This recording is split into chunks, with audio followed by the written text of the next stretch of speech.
Halo Bun. Dapat merasakan gerakan janin merupakan suatu kenikmatan tersendiri bagi ibu hamil. Namun gerakan janin ini dipengaruhi oleh banyak faktor seperti usia kehamilan, ukuran janin, posisi, dan lain-lain. Umumnya gerakan janin baru akan memasuki puncaknya saat bunda sudah berada di trimester ketiga kehamilan. Namun bukan berarti saat di trimester pertama dan kedua janin tidak banyak bergerak. Hanya saja memang ada sedikit perbedaan pada karakteristik gerakan janin di tiap trimester kehamilan tersebut. Nah, pada edisi kali ini akan kita bahas mengenai rasanya gerakan janin di tiap trimester kehamilan yang perlu bunda ketahui. Yuk kita bahas Bun. Sebelum dimulai, jangan lupa support channel ini dengan cara klik tombol subscribe yang ada di bawah agar dunia bunda semakin semangat menyampaikan informasi yang bermanfaat. Gerakan janin di trimester pertama. Sebenarnya pada usia 8 minggu kehamilan, janin mulai dapat melakukan gerakan kecil. Namun gerakannya tersebut masih bersifat gerakan refleks yang ia miliki.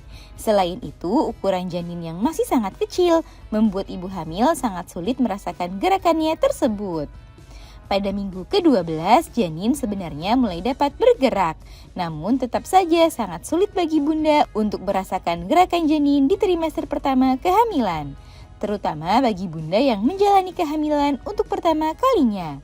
Namun bagi ibu hamil yang sudah pernah hamil sebelumnya, ada kemungkinan bunda mulai bisa merasakan sensasi seperti ada kupu-kupu yang sedang terbang dan menggelitik perut bunda. Gerakan janin di trimester kedua. Nah, barulah di trimester kedua, sebagian besar ibu hamil mulai dapat merasakan gerakan janin untuk pertama kalinya. Sekalinya bunda bisa merasakan gerakannya, maka akan lebih mudah bagi bunda untuk merasakan gerakan janin yang selanjutnya. Gerakan janin pertama kali bisa bunda rasakan umumnya sekitar minggu ke-16 hingga minggu ke-25 kehamilan. Namun ini juga bisa sangat bervariasi pada tiap ibu hamil. Awalnya gerakan janin mungkin akan terasa seperti ada gelembung-gelembung gas dari dalam perut. Namun lama-kelamaan bunda mulai dapat memahami jika itu adalah gerakan kecil yang ia lakukan.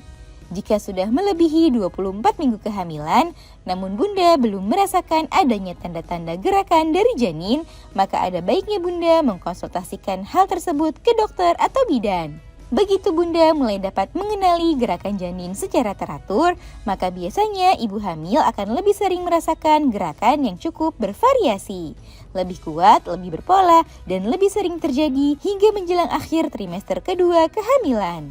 Pada akhir trimester kedua, gerakan janin akan semakin kuat daripada sebelumnya. Hal itu dikarenakan ukurannya yang semakin besar serta semakin berkembangnya kemampuan motoriknya. Gerakan janin di trimester ketiga. Idealnya saat sudah memasuki trimester ketiga, maka ibu hamil akan merasakan gerakan janin yang jauh lebih kuat dan hebat daripada sebelumnya. Bahkan saking kuatnya, bunda bisa melihat perut bunda yang ikut bergoyang saat ia bergerak. Gerakannya juga semakin bervariasi seperti menendang, menyikut, meninju hingga berputar-putar. Selain itu, bunda juga bisa merasakan saat janin mengalami cegukan. Namun, cegukan merupakan hal yang normal sebagai salah satu tahap pematangan sistem pernafasannya. Pola gerakannya di trimester ketiga ini akan jauh lebih teratur, sehingga bunda bisa lebih mudah memantau dan menghitung gerakannya tersebut. Namun saat sudah dekat dengan waktu persalinan, biasanya bunda akan merasakan sedikit penurunan gerakannya akibat ruang geraknya yang kian sempit dan posisinya yang sudah turun ke jalan lahir. Nah itu dia bun, gerakan janin di tiap trimester kehamilan yang perlu bunda ketahui. Semoga informasi ini bermanfaat bun. Sekian.